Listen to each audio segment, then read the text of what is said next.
हजारों मनुष्यों में कोई एक चलता है भगवत मार्ग में। उन चलने वालों में कोई विशेष प्रयत्न हजारों में एक करता है। विशेष प्रयत्न करने वालों में कोई सिद्ध होता है, और सिद्ध पुरुषों में भी कोई एक भगवान कह रहे मुझे तत्व से जान सकता है। एक तो इतनी आधुनिकता है कि भगवान की तरफ चलना ही अच्छा नहीं लगता, क्योंकि इसमें मन को मारना है। जब जन्म जन्म के पुण्य और संस्कार अभिव्यक्त होते हैं, प्रकट होते हैं, तो उसे साधु संग मिलता है। साधु संग मिलने का मतलब है हमारे ऊपर भगवान की बहुत कृपा है। अब मोय भाव भरोस हनुमंता, बिनु हरि कृपा मिले नहीं संता, पुण्य पुंज बिन मिले ही न संता, सत्संगति संस्कृति कर अंता। दोनों बातें, बहुत पुण्य एकत्रित हुए जन्म जन्मांतर के, जो भगवान कह रहे हजारों में कोई एक चलता है। भगवान के मार्ग में चलना, भेष रख लेना या दंभ पाखंड करना, ये तो अलग की बात है। जन्म जन्म के पुण्य और संस्कार और कृपा तीनों जब बलवती होती हैं, तो उसका आकर्षण हृदय का भगवान की तरफ होता है।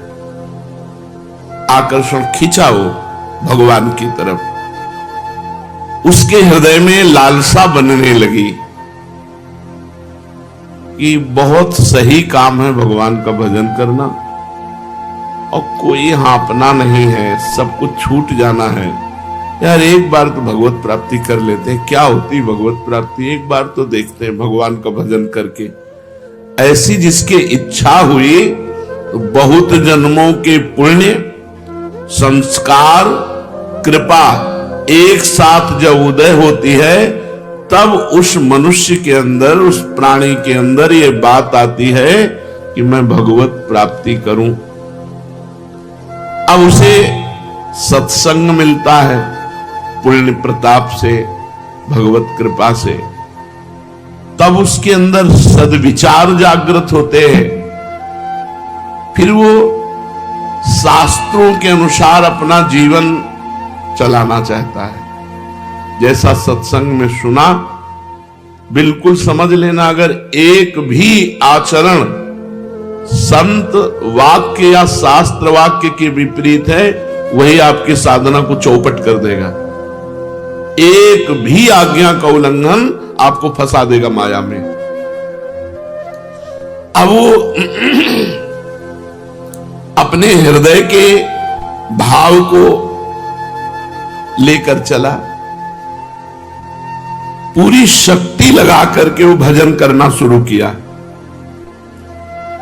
ऐसे कोई बिरले होते हैं, हजारों के अंदर पुण्य कृपा से साधु संग मिलता है, लेकिन वो विषय की तरफ ही खिंच कर जाना पसंद करते हैं। वो आगे नहीं बढ़ना चाहते। वो इतना खान पान भोग मिल रहा, 2-4 माला कर लिए, भक्ति बढ़िया। ये कोई चलना नहीं हुआ। चलना का मतलब है अपने पूरे समय को भजन में लगाना, पूरी शक्ति को शास्त्र आज्ञा के अनुसार अपने जीवन को चलाना। अब ऐसे थोड़ी कि भगवत मार्ग में आप चल दिए तो बड़ी, अब ऐसा तो नहीं कि आप भगवत मार्ग में चल दिए तो पूरा मार्ग सरल है। आकर्षण है, बाधाएं हैं। कोई तो आकर्षण में ही फिसल गया, कोई बाधाओं से परास्त हो गया, कोई पूर्व जन्म की गंदी प्रवृत्तियों से परास्त हो गया, कोई लाखों में एक आदमी इन बाधाओं को, इनको सबको चीरता हुआ पूरी शक्ति लगा के भजन करते हुए वो आगे बढ़ता है।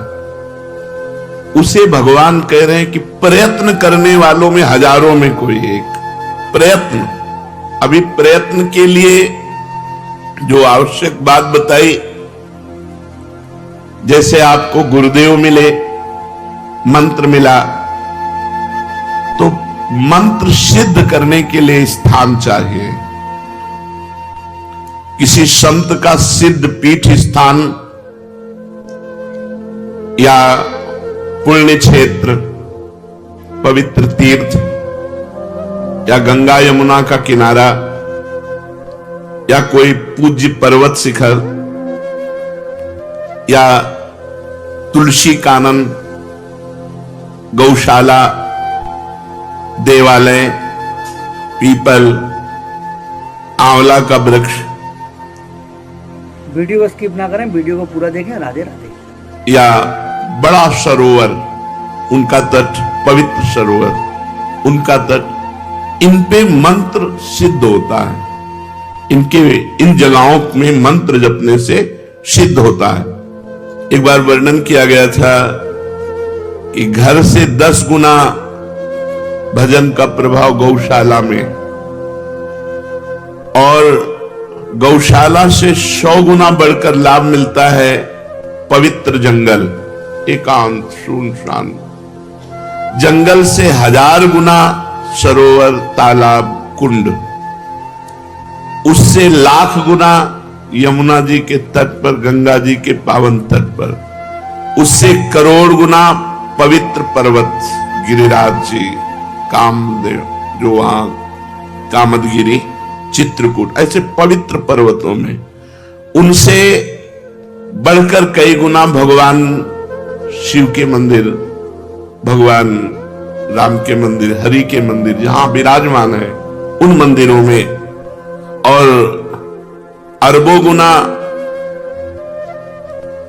भगवान के नित्य लीला स्थलियों में। अरबों गुना का मतलब 1 अरब नाम घर में जप किए और 1 नाम वृंदावन में जप किए। अरबों, अरब ने अरबों गुना। आप जहां बैठे हो, इससे बढ़कर त्रिभुवन में कोई स्थान नहीं। पर इससे भी बढ़कर बात कही, गुरु के सानिध्य में अनंत गुना, गुरु के सानिध्य में अनंत गुना, गुरु की चरण पादुका, गुरु का चित्रपट विराजमान करके। अब ऐसे गुरु थोड़ी बैठे कि बैठो हम जब कर ले, पहले सिद्ध हो जाए तब जाना हमारे पास से, तो ऐसे गुरु किसी के पास थोड़ी बैठे रहते। तो गुरु की पादुका और गुरु का चित्रपट, ये गुरु का सानिध्य माना जाता है। ऐसी जगह बैठे जो सम हो, बराबर हो, जहां कोई सांप, बिच्छू, कीड़ा मकोड़ा ऐसे आने का भय न हो, दुष्टों की विघ्न जहां ना पहुंचते हो, ऐसे पवित्र एकांत स्थान में निरंतर भजन करने का अभ्यास करें। सब कुछ अपने को प्राप्त है, श्रीधाम वृंदावन प्राप्त, इसलिए सब कुछ प्राप्त है अपने को। अब नाम और मंत्र निरंतर चले, इसके लिए साधक को भोजन सुधारना होगा। जो चले उनकी बातें कर रहे हैं, जो चले तो प्रयत्न क्या होना चाहिए, ऐसे पवित्र स्थानों में मंत्र नाम सिद्ध करने का उपाय करना चाहिए। नाम और मंत्र निरंतर हमारे हृदय में चले, उसके लिए भोजन सुधार होना चाहिए। भोजन से रस बनता है और वही रस शरीर प्राणों को पोषित करके मन का निर्माण करता है। जैसा अन्न वैसा मन, मन का निर्माण करता है। जो अशुद्ध, निषिद्ध, अशुद्ध और निषिद्ध भोजन करते रहते हैं, उनके प्राण मलिन हो जाते हैं, उनका मन मलिन हो जाता है, उनसे भजन नहीं होता। भगवत प्राप्ति के लिए शरीर में उछाहलीपन, चैतन्यता, प्राण क्षोभ रहित और मन ग्लानि रहित, तब भजन होता है। जिस समय हम अपवित्र भोजन करते हैं तो चित्त में मल और विक्षेप धारण हो जाता है। चित्त पकड़ता है गंदी बातें, पूर्व की बातें, दुश्मनी की बातें, ये वो सब, वो उनको पकड़ेगा। मंत्र तुम्हारा चल रहा, मंत्र को नहीं पकड़ेगा। यदि भोजन सही नहीं है तो, भोजन पवित्र है तो चित्त विक्षेप छोड़ करके मंत्र को पकड़ता है और चिंतन करता है। चिंतन का कार्य चित्त का है। अन्न का सबसे बड़ा प्रभाव भजन में पड़ता है। भोजन में गृहस्थ है तो धर्म पूर्वक कमाया हुआ धन उसी से पेट भरे और नहीं। ये नहीं कि रास्तों में बट रहा है या बाबा जी क्या भंडारा हो रहा है तो हम गृहस्थ नहीं। अगर आप किसी भंडारे में पाते हैं तो कीमत लगाइए कि 100 रुपए का भोजन आपने पाया तो 101 रुपए रख के वहां प्रणाम कर लीजिए। ऐसे गृहस्थ के लिए उचित नहीं। कहीं भी ये खुशी मत हो कि फ्री पा लिया। भोजन पाओगे सुकृत नष्ट हो जाएंगे, भजन में विक्षेप पड़ जाएगा। न्यायोपार्जित धन होना चाहिए गृहस्थ का, तभी उसकी भक्ति बनेगी, तभी उसका भजन बनेगा।